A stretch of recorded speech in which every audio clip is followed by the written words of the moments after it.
Hello, welcome to my channel. ഞങ്ങളാണെങ്കിൽ ക്രിസ്റ്റിയുടെ വീട്ടിൽ പോയിട്ട് അവളെ പിക്ക് ചെയ്ത് ഞങ്ങളിപ്പോൾ പോകുന്നത് ഫിഷ് മാർക്കറ്റിലോട്ടാണ്. Sharjah fish market. Actually last time ക്രിസ്റ്റിയുടെ വീട്ടിൽ പോയപ്പം ക്രിസ്റ്റി ഒരു മീൻ അച്ചാർ ഉണ്ടാക്കിയിരുന്നു. അത് നല്ല അടിപൊളി ടേസ്റ്റ് ആയതുകൊണ്ട് ഞങ്ങൾ ക്രിസ്റ്റിയോട് പറഞ്ഞു മീൻ മേടിക്കാൻ, നമുക്ക് ഈ അച്ചാറിട്ട് തരാൻ പറഞ്ഞു. അപ്പോൾ അതിനു വേണ്ടിയാണ് മെയിനായിട്ട് വന്നിരിക്കുന്നത്. പിന്നെ നമ്മുടെ ബാക്കി ഷോപ്പിങ്ങൊക്കെ നടന്നു.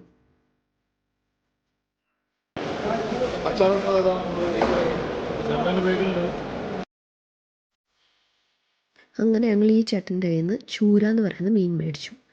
ഒരു 2 kg ഓൾമോസ്റ്റ് 2 kilos ഉണ്ട്. അവരോട് പറഞ്ഞു മീൻ അച്ചാർ ഉണ്ടാക്കാനാണ്. അപ്പോൾ അവർ അതിനനുസരിച്ച് കട്ട് ചെയ്ത് തന്നു. മീനിൻ്റെ മുള്ളൊക്കെ എടുത്ത് മാറ്റിയിട്ട് ചെറിയ പീസസ് ആയിട്ട് അവർ തന്നെ കട്ട് ചെയ്ത് തന്നു.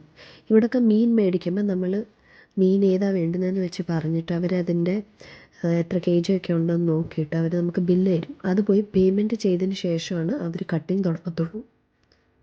പിന്നെ നമ്മൾ വീട്ടിലേക്ക് വേറെ ഫ്രൈ ചെയ്യാനുള്ള മീൻ കിങ് ഫിഷ് മേടിച്ചു. ഇത് ഇങ്ങനെ പീസായിട്ട് ഇവർ പറഞ്ഞു ഇത് കറി ഉണ്ടാക്കാൻ വേണ്ടി ഇത് നല്ലതാണ്, പിന്നെ ഇത് ഫ്രൈ ചെയ്യാൻ വേണ്ടി നല്ലതാണ്. ഒരു ഫുൾ മീൻ മേടിക്കേണ്ടി വരും. അതെല്ലാം അവർ നല്ല അടിപൊളിയായിട്ട് കട്ട് ചെയ്ത് തന്നു. നമുക്കിത് വീട്ടിൽ കൊണ്ടുവന്നിട്ട് ഇങ്ങനെ കട്ട് ചെയ്യാൻ പറ്റില്ല. അവർ തന്നെ നല്ലപോലെ കട്ട് ചെയ്ത് നമുക്ക് തന്നു. മീനൊക്കെ മേടിച്ച് നമ്മൾ പിന്നെ അവിടെ നിന്ന് ഇറങ്ങി. ഫിഷിൻ്റെ അപ്പുറത്ത് തന്നെ മീറ്റിൻ്റെ സെക്ഷനുണ്ട്. ഞങ്ങൾ അവിടെ നിന്ന് പിന്നെ മീറ്റ് മേടിക്കാൻ പോയി.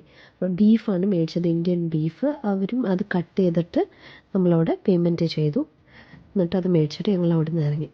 അവിടെ നിന്ന് ഇറങ്ങിയപ്പോൾ കണ്ടതാണ് ഇത് ആക്ച്വലി ഒരു ഡൊണേഷൻ ബോക്സാണ്. ഞാൻ വിചാരിച്ചു ഏതോ ഒരു മനുഷ്യൻ നിൽക്കുകയാണെന്ന്. പിന്നെ അവിടെ നിന്ന് ഞങ്ങൾ പോയത് ഫ്രൂട്ട്സ് ആൻഡ് വെജിറ്റബിൾ സെക്ഷനിലോട്ട്.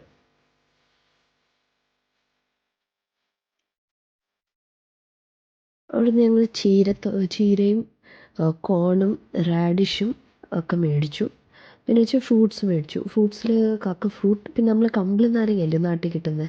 കമ്പിളി നാരങ്ങ, റെഡ് കളറിലെ കമ്പിളി നാരങ്ങ ഞാൻ ഇവിടെ കണ്ടിട്ടേ ഇല്ല, കഴിച്ചിട്ടുമില്ല. അന്ന് എനിക്ക് അവിടെ നിന്ന് അതും കിട്ടി. ഇത് പിന്നെ നമ്മൾ മുന്നോട്ട് നടക്കുമ്പോൾ ഇങ്ങനെ ചോക്ലേറ്റ്സിൻ്റെയും ഡേറ്റ്സിൻ്റെയൊക്കെ സെക്ഷനുണ്ട്. അവിടുന്ന് ഞങ്ങളൊന്നും മേടിച്ചില്ല, നേരെ ഇറങ്ങി.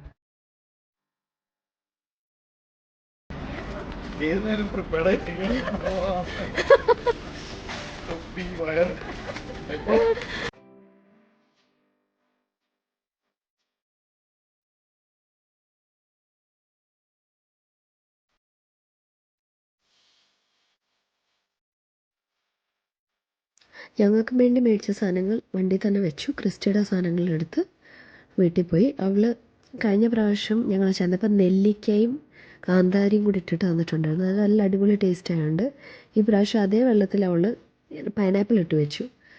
അയ്യോ, എന്തൊരു എരിയായിരുന്നെന്നറിയോ, അടിപൊളി എരി. പിന്നെ അവളുണ്ടാക്കിയ പ്രോൺസിൻ്റെ ഫ്രൈ ഇരിപ്പുണ്ടായിരുന്നു, അതും കൊണ്ടു തന്നു. ഞങ്ങളുടെ എരി മാറാൻ വേണ്ടിയാണ് ഇത് തന്നിരിക്കുന്നത്, സോൻ പാപ്പടി, ഓറഞ്ച് ഫ്ലേവറിൻ്റെ സോൻ പാപ്പടി. ഇതൊക്കെ തന്നെ ഞങ്ങൾ കുറച്ച് നേരം അവിടെ സംസാരിച്ചിരുന്നു. ക്രിസ്മസ് ഒക്കെ അല്ലേ, അപ്പോൾ അതിനു വേണ്ടി ക്രിസ്റ്റി ഉണ്ടാക്കിയ റീത്താണിത്.